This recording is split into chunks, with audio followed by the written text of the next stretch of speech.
O exército russo é como um pai alcoólatra. E não sou eu que estou dizendo isso. Isso vem diretamente dos cidadãos russos. Veja, há uma piada popular circulando na Rússia agora que nos conta na história de como russos comuns estão vivendo nesses tempos. A piada é mais ou menos assim. Um pai russo alcoólatra chega em casa para o filho e diz que o governo vai aumentar o preço do álcool de novo.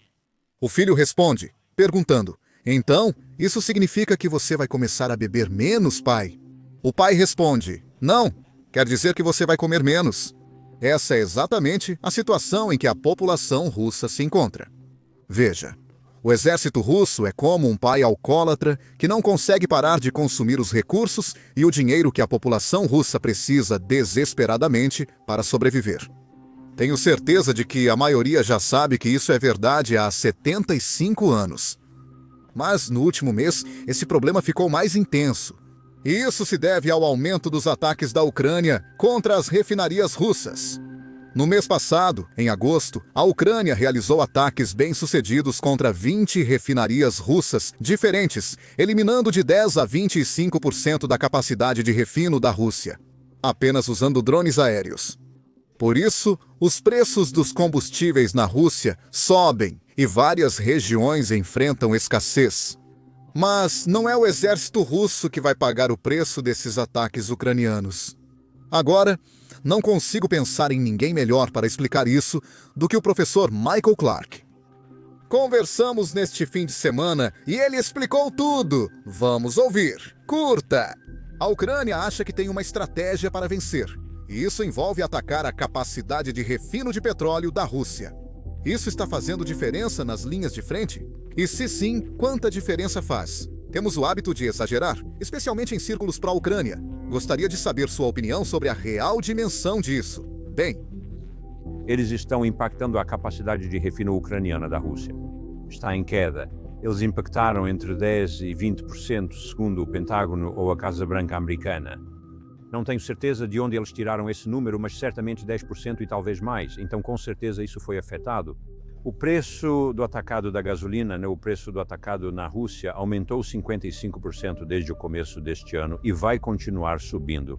O preço no varejo não. O preço no varejo subiu apenas cerca de 10 ou 12%, porque o governo russo continua intervindo para tentar segurar o preço. Se o preço no atacado sobe assim, isso vai refletir no próximo ano. Os russos já estão bem preocupados.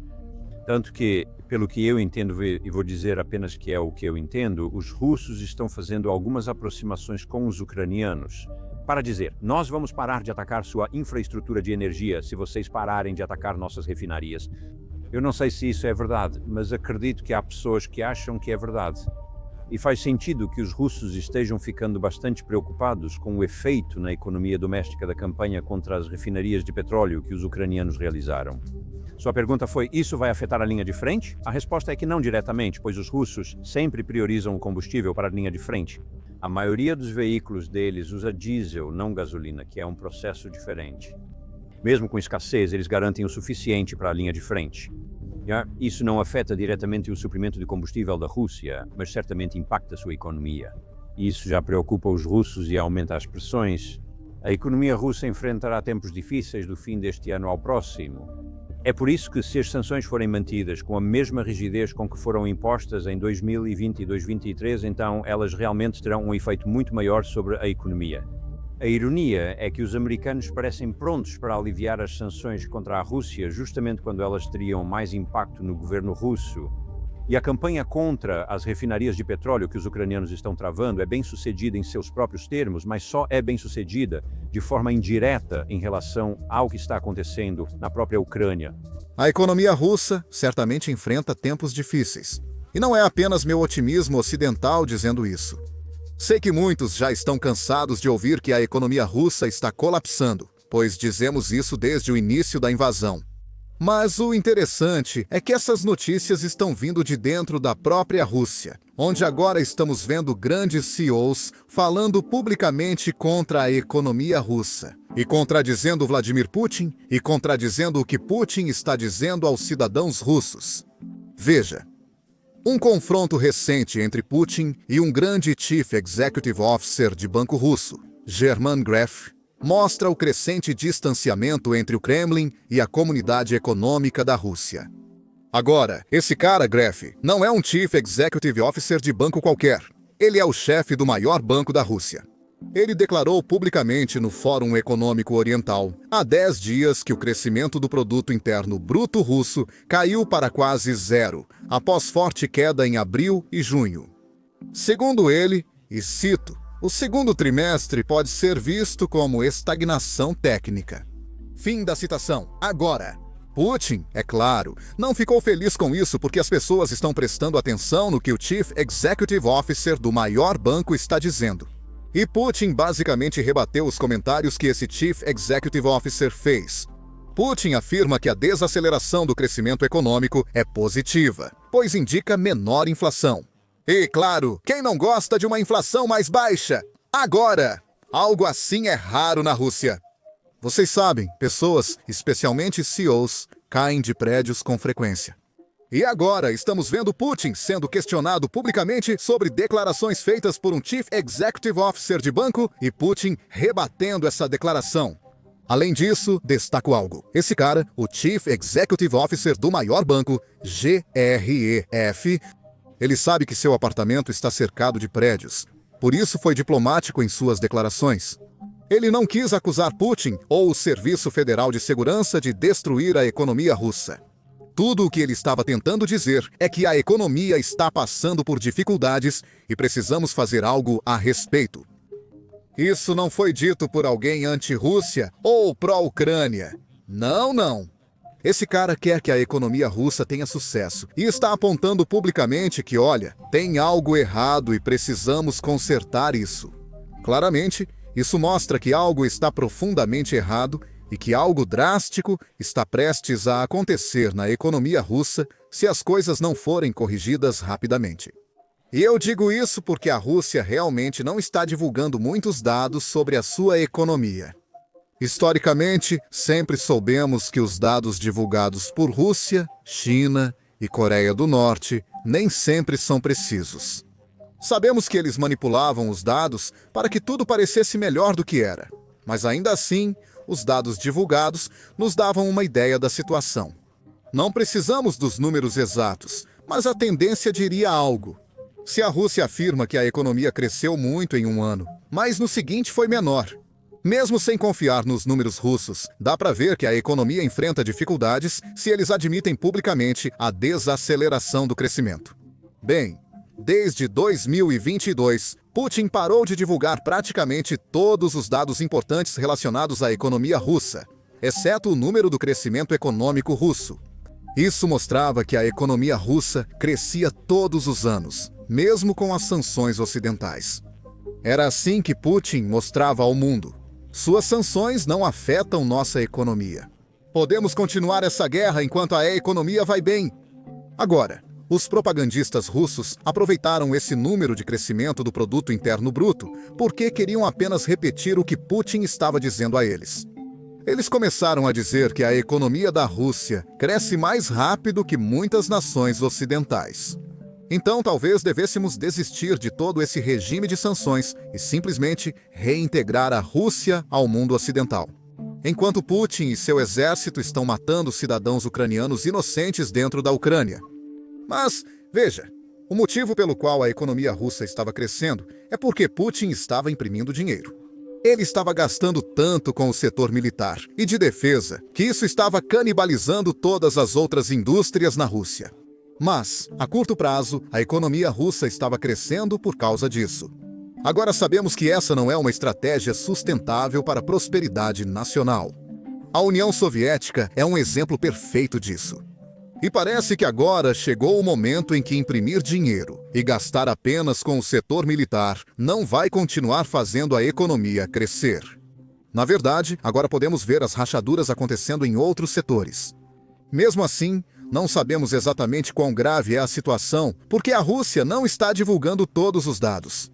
Mas podemos observar as decisões que o Banco Central deles está tomando e podemos fazer uma suposição informada sobre como está aqui a economia russa e por que o Banco Central está tomando essas decisões.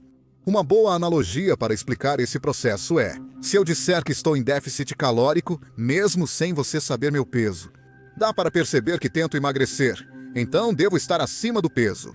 Agora, isso não é 100% verdade 100% das vezes, mas é um bom palpite, baseado no fato de que estou mantendo um déficit calórico.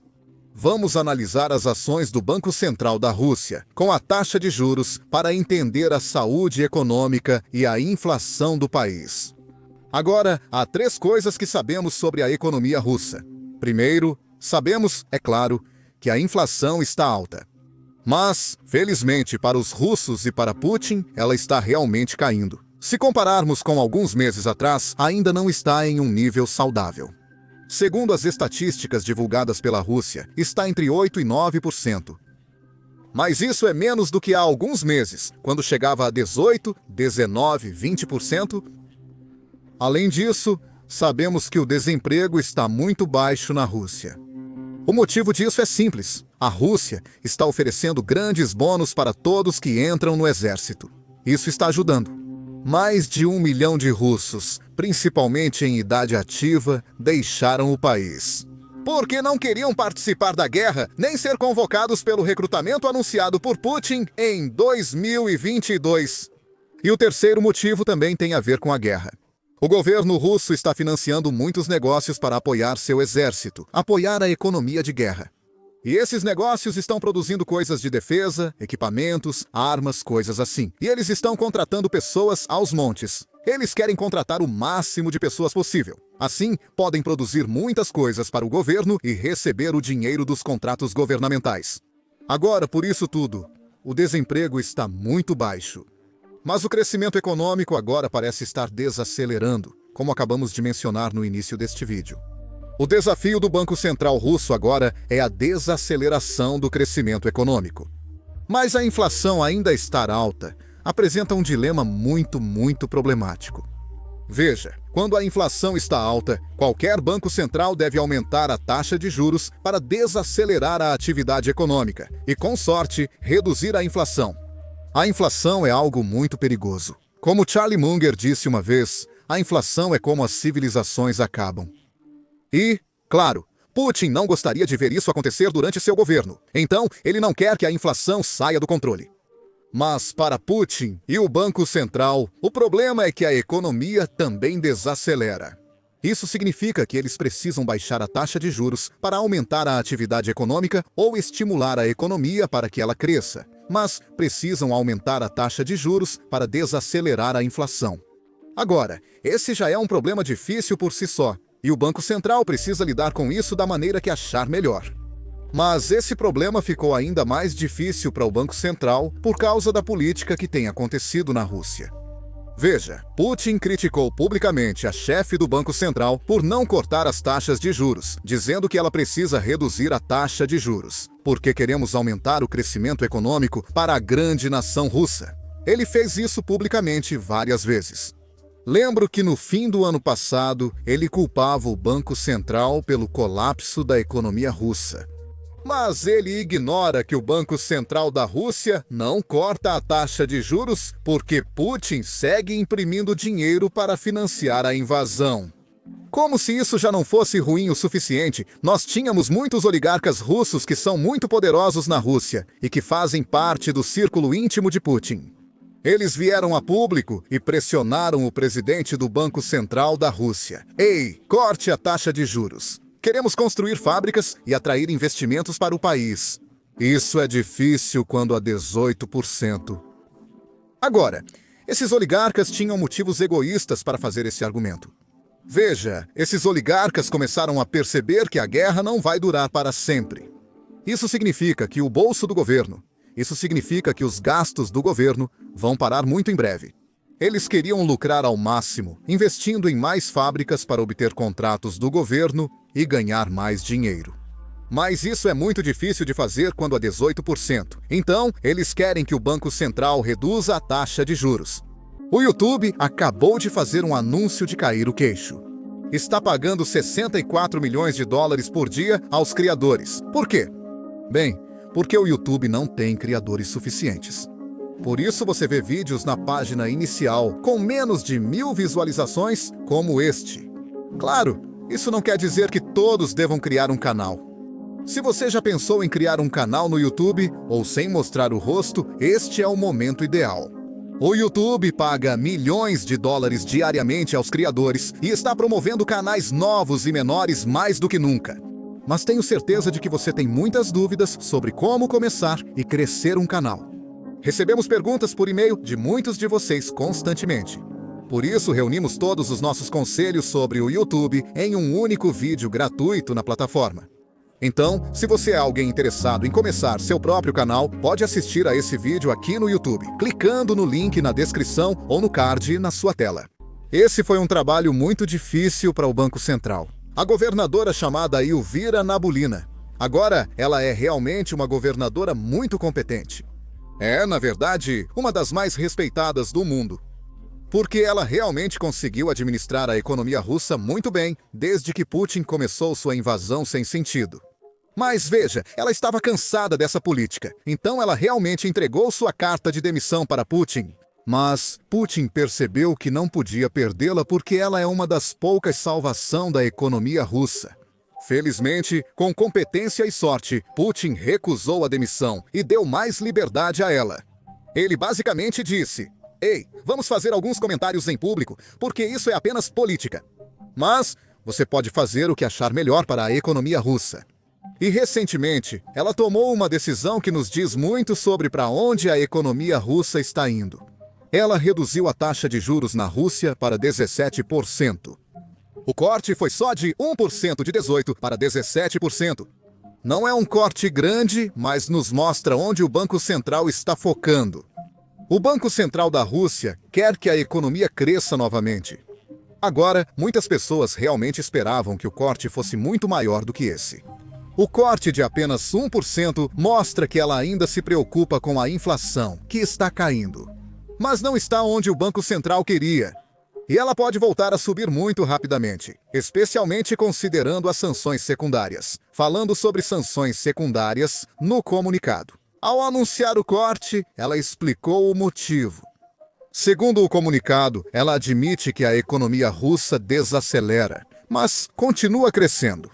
Não está crescendo tanto quanto no início da guerra, mas ainda é positivo. Outra coisa que ela diz é que muitos negócios na Rússia estão desacelerando, especialmente os voltados à exportação. Agora, o que isso nos diz? Bem, isso nos mostra que as sanções, as conversas sobre sanções e sobre sanções secundárias estão realmente tendo um efeito. Agora, nós já cobrimos isso anteriormente no canal também. Mas Trump recentemente aplicou sanção secundária de 25% a empresas e refinarias indianas por comprarem petróleo russo. O governo indiano declarou apoio público à Rússia. Eles disseram: "Não vamos arriscar nossa segurança energética por tarifas." Na verdade, as empresas indianas não faziam isso. Muitas grandes refinarias na Índia deixaram de comprar ou reduziram a compra de petróleo russo. Além disso, portos indianos, essenciais para importar petróleo russo, avisaram: "Petroleiros russos não podem atracar aqui." Então, se os portos indianos não estão dispostos a trabalhar com as refinarias para importar petróleo, vai ser muito difícil para as refinarias indianas que querem importar petróleo russo realmente conseguirem colocar as mãos nesse petróleo. Agora, não é só a Índia que está se afastando da droga russa, que é o petróleo barato. A China está, na verdade, fazendo a mesma coisa. Agora, a Rússia não está falando sobre isso porque, segundo Putin, China e Rússia são grandes amigas. Por isso, Putin foi à cúpula de Xangai, onde caminhava com Xi Jinping, falando sobre como podem viver 150 anos. Falar é fácil, mas as ações mostram o que realmente acontece. E como vocês sabem, na geopolítica não existem amigos ou inimigos permanentes, apenas interesses permanentes. Bom, adivinha só? Novos dados da China estão surgindo, mas sei que não podemos confiar totalmente nessas informações. Isso indica o rumo da amizade entre chineses e russos. As exportações da China para a Rússia caíram 16% em agosto. E por outro lado, as exportações russas para a China também caíram 18% no mesmo mês. Agora, quando esses dados foram divulgados, é claro que a Rússia teve que explicar o que estava acontecendo. O que houve com a amizade eterna, irmãos de longa data, ou como estavam se chamando? Segundo o ministro do Comércio da Indústria da Rússia, o comércio caiu devido às sanções. Veja, não importa o que a Rússia queira dizer. A realidade é que as ações mostram o que está acontecendo e as sanções estão surtindo efeito. As sanções afetam a economia russa. E nós sabemos disso porque toda vez que a Rússia quer negociar, a primeira exigência deles é tirar as sanções. Tirar as sanções. Mas, publicamente, eles querem fazer esse teatro de relações públicas dizendo que, olha, as sanções não estão nos prejudicando em nada. Mas, em particular, eles ficam tipo, vocês podem, por favor, tirar as sanções? Mas é isso por hoje, e vejo vocês no próximo vídeo.